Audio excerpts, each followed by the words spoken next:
रखिबी एबे द्वितीय वचन मागुछि।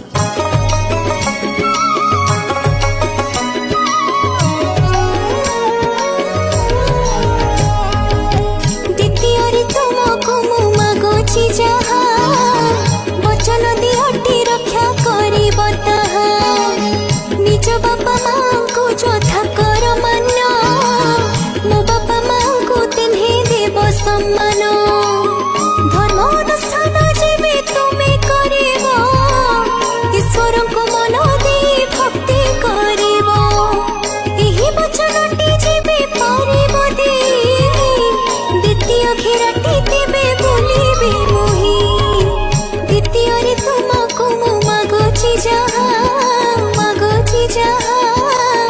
वचन दियटी रक्षा करिब ताहा हो करिब ताहा।